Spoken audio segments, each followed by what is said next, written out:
High সবাইকে, welcome to my new blog. তো আজকে যাচ্ছি আমরা একটা বিশেষ জায়গায়। अरे कहना क्या चाहते हो? তোমরা ভাবছো তো আমার মুখে এত হাসি কিসের? হ্যাঁ, দিনটা ছিল এক জায়গায় ঘুরতে যাওয়ার, তাই আমরা খুবই এক্সাইটেড সেই জায়গাটা যাওয়ার জন্য। প্রচণ্ড ঠান্ডা, সামনে আরও অনেকজন যাচ্ছে।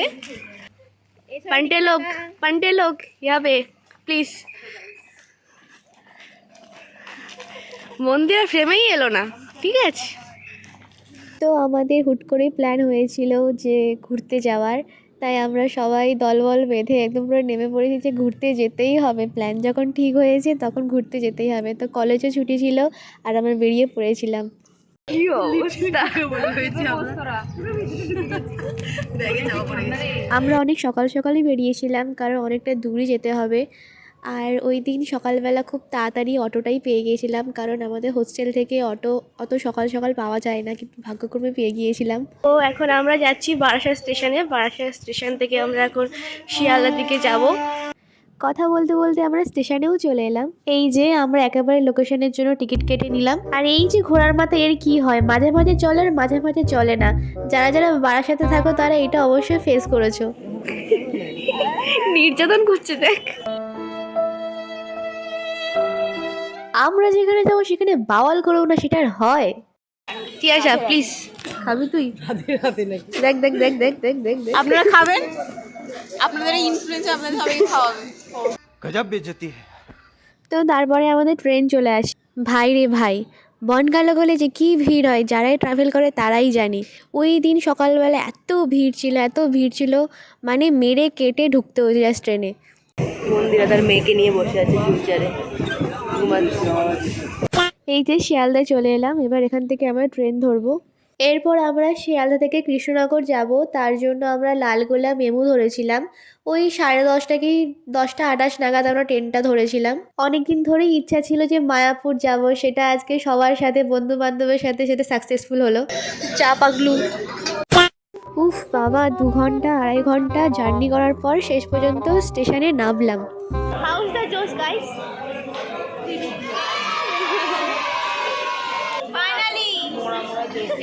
স্টেশন থেকে নেমে আমরা টোটো ধরে নিয়েছিলাম। তো টোটো করে যাব আমরা হুলোর ঘাটে। এখানে অনেকেই টোটো ভাড়া বেশি কম বলবে, তো তোমরা একটু দাম দর করে নিও। খাই খাই আর খাই খাই, মনে হচ্ছে আমি মাথা ঘুরে পড়ি। অন্য সময় তো কই খাই, মাথা ঘুরে আজকেই খিদেটা পেলো, মনে কর আগে প্রচণ্ড দেরি হয়ে গেছিলো আর খিদেও পেয়ে গেছিলো। আমরা তো ভেবেছিলাম গিয়ে হয়তো কোনো টোকন পাবো না খাবার। ওয়েট বেশি। দাদু জোরে, দাদু টানো গো, খেতে পাবো নি। ব্ল্যাঙ্কেট একটা দিলে না। ओके। এই যে চলে এলাম ঘাটে। আর এখান থেকে টিকিটের প্রাইস মেবি পার পারসন 5 টাকা করে নিয়েছিল। কি সুন্দর না চারিদিকটা। আর ঘাট পেরোতেও বেশিক্ষণ টাইম লাগেনি, অল্পই টাইম লেগেছে কারণ ডিস্টেন্সটা কম। তো ঘাট থেকে নেমে এবার আমরা যাচ্ছি আমাদের গন্তব্যস্থলে। তো ঘাট থেকে বেশিক্ষণ টাইম লাগে না মায়াপুর আসতে, হেঁটেই যাওয়া যায়। হার্ডলি 10-15 মিনিটের রাস্তা। আর অনেকেই টোটো অটো করে যায়। আমি বলবো যারাই আসছো, বেকার 10-20 টাকা খরচা না করে তোমরা হেঁটেও আসতে পারো, কারণ বেশি ডিস্টেন্স না। এই যে চলে এলাম আমাদের ভবনে, যেটা আমরা আগে থেকেই বুক করে রেখেছিলাম। আমরা ছিলাম নামহট্ট ভবনে। এখানে আরও ভবন ছিল, যেমন গদা ভবন, আরও ভেতরে ভেতরে ভবন আছে, যেটা যেটা আগে থেকে তোমাদের বুক করতে হবে, নাহলে এখানে রুম পাওয়া খুবই চাপের হয়ে যায়। তো রিসেপশানে এসে এখানে আমাদের কিছু ভেরিফিকেশান আর কনফার্মেশান নিয়ে আমরা গেলাম এবার রুমের দিকে। আমাদের রুমটা ছিল 3rd ফ্লোরে। আর এটা যে তোমরা দেখছো, এটা কিন্তু গ্রাউন্ড ফ্লোর না, এটা কিন্তু 1st ফ্লোর। দেখে বোঝা যাচ্ছে না বলো যে এটা 1st ফ্লোর? ভবনের ভেতরে এরকম লিফটের ব্যবস্থাও ছিল। তো চলো যাওয়া যাক 3rd ফ্লোরে। Welcome guys, welcome. এদিকে এদিকে এদিকে এদিকে এদিকে। চলো তোমাদেরকে এবার আমাদের রুমটা দেখাই, কারণ এতটা আমি এক্সাইটেড ছিলাম যে কি বলবো। তো আমরা যখন এসেছিলাম তখন ঘরটাকে ক্লিন করা হচ্ছিল। তো তোমরা দেখো জাস্ট রুমটা, আমরা সত্যি এক্সপেক্ট করিনি যে ভবনের ভেতর এত ভালো একটা রুম আমরা পাবো। কারণ আমরা ভেবেছিলাম, আমরা এমন কি যে আমরা ব্ল্যাঙ্কেটও সাথে করে নিয়ে এসেছিলাম যে পাবো কি পাবো না, কিন্তু এখানে এত সুন্দর দেখে আমাদের জাস্ট মনটা ভরে গেল। সব থেকে বেস্ট পার্ট কী জানো, আমাদের ব্যালকনির সামনেই জাস্ট মায়াপুর মন্দির, এর থেকে ভালো আর কি হবে। আর আমাদের অবস্থা দেখো, আমরা প্রচণ্ড এক্সাইটেড হয়ে গিয়েছিলাম যে এত ভালো, এত জাস্ট কি বলবো, কোনো শব্দ নেই। ভিউটা এতটাই সুন্দর বলার মতো না।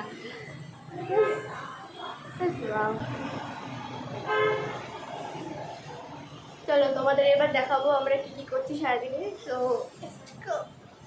এরপর আমরা একটু ফ্রেশ হয়ে আমরা বেরোই খাওয়ার জন্য। আমরা খেয়েছিলাম সুলভ প্রসাদের ওখানে, জাস্ট 50 টাকা করে আমরা টোকন কাটি সবাই মিলে। এখানে তোমাদেরকে দেখিয়ে দিচ্ছি প্রসাদ গ্রহণের সময় আর কি কি প্রসাদ দেওয়া হয়। এখানে দেখো সারি সারি লাইন করা আছে আর প্রচুর হাজার হাজার লোক এখানে প্রসাদ গ্রহণ করতে আসে। আমরা প্রসাদ গ্রহণ করতে বসে গেছিলাম আর প্রচণ্ড খিদে পেয়েছিল, কারণ সকাল থেকে কিছুই খাইনি। আর আমার কাছে তো সব এখন অমৃতই লাগছিল, যে যা পাবো তাই আমি খাবো মোটামুটি। কিন্তু আর সত্যি খাবারগুলো তৃপ্তি করেও খাচ্ছিলাম। এরপর আমরা রুমে চলে আসি। দেখা যাচ্ছে খেয়ে কষ্ট হয়ে গেছে গাইস, অনেক খেয়েছি, তৃপ্তি করে খেয়েছি ভাই। আমাদের গসিপ তো চলতেই থাকবে, চলো রেডি হওয়া যাক। দাঁড়াও, আমি রেডি হওয়ার আগে আগে আমার মনাগুলোকে রেডি করে দিই। এই দেখো, এনা রেডি হওয়া কমপ্লিট, তাই ভিডিও অন করে নিজের থোবড়া দেখতে ব্যস্ত হয়ে পড়েছে। হ্যাঁ হ্যাঁ নে, তোকে অনেক সুন্দর লাগছে, কে সাজিয়ে দেখতে হবে। তো সবার রেডি হওয়া কমপ্লিট, এবার আমার রেডি হওয়ার পালা। তো আমি পরেছিলাম একটু লেহেঙ্গা স্টাইলে, তোমাদেরকে পরে আমি লুকটা দেখাবো কেমন লাগছে। তো আমরা এখন সেজেগুজে বেরিয়ে পড়েছি, অনেকটা লেট হয়ে গেছে, কিন্তু ঠিক আছে চলো যাওয়া যাক। একটু ফটোশ্যুট করবো সবাই মিলে, একটু ঘোরাঘুরি করবো, তারপরে সন্ধ্যাবেলা আরতিও আছে, সব দেখবো। তো চলো। তো এটা হচ্ছে আমার ফুল লুক। তো তোমরা অবশ্যই জানিও আমাকে কেমন লাগছে। ইভেন আমাকে তো একজন জিজ্ঞাসা করেছিল যে মাতাজি আমি ড্রেসটা কোথা থেকে নিয়েছি। তো যাই হোক, এরপরে আমরা আরতি দেখতে চলে গিয়েছিলাম। আর আরতিতে ফোন অ্যালাউ করে না, তাই জন্যে আমরা ফোনটা রেখে গিয়েছিলাম, মানে জমা করে গেছিলাম। আর এখানে পার ফোন 10 টাকা করে চার্জ করে ওখানে। তো এরপর আমরা আরতি দেখার পর বেরিয়ে আসি, আর বেরিয়ে এসেই দেখি সবাই এরকম মেতে উঠেছে।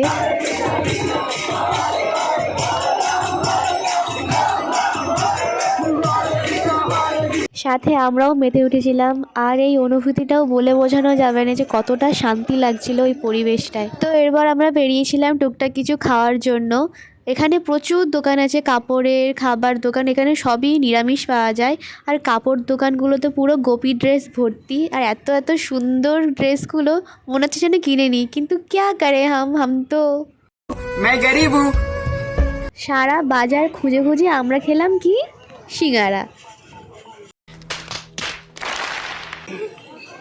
তো এখন যাব আমরা গদা ভবনে গিয়ে কুপন কাটতে হবে আমাদের ডিনারের জন্য। কুপন কাটা হয়ে গেছে, তো ও আচ্ছা কুপন কাটা হয়ে গেছে, এবার কিছু খেতে হবে। তো আর কি ওখানেই কিনেছিস যাচ্ছি এখন। দেখিয়ে দে। কিনেছি আমি একটু খাজা কিনেছি বাড়িতে নিয়ে যাবো বলে। তো চলো এবার যাওয়া যায় গদা ভবনে। তো গিয়েছিলাম গদা ভবনে প্রসাদ গ্রহণ করতে। আর এখানে রাতের প্রসাদ 8টা সাড়ে 8টার দিকে দেওয়া শুরু করে। তো দেখো কি সুন্দর মানে পরিবেশটা। আজকে রাতে ছিল 2টো রুটি, ঘুগনি, ভাত, ডাল, একটা বড়ির তরকারি, আর সবথেকে ফেভারিট জিনিস হচ্ছে পান্তুয়া। তো খাওয়া দাওয়া সেরে এবার আমাদের রুমের দিকে গেলাম। প্রচণ্ড টায়ার্ড হয়ে গিয়েছিলাম, কারণ সকাল থেকে সেই ভোরবেলা থেকে উঠে আসা, ঘোরা, চারিদিকে এই করা সেই করা, প্রচুর টায়ার্ড হয়ে গিয়েছিলাম। তো এবার ফ্রেশ হয়ে এবার সাথে ঘুমোতে গেলে এবার যেন বাঁচি। অ্যাজ ইউজুয়াল ঘুমোতে যাওয়ার আগে ফোন ঘাটা, কথা বলা কমপ্লিট হলে তারপরে আমরা সবাই ঘুমোতে যাব। তো ভিডিওটা আরেকটা পার্টেও আসবে, কারণ আমার নেক্সট দিনও কী কী করেছি তোমাদের সাথে শেয়ার করব। তো আজকের ব্লগটা এতটাই, দেখা হচ্ছে নেক্সট ভিডিওতে। ভালো লাগলে অবশ্যই লাইক, কমেন্ট অ্যান্ড অবশ্যই সাবস্ক্রাইব করতে ভুলো না। টাটা।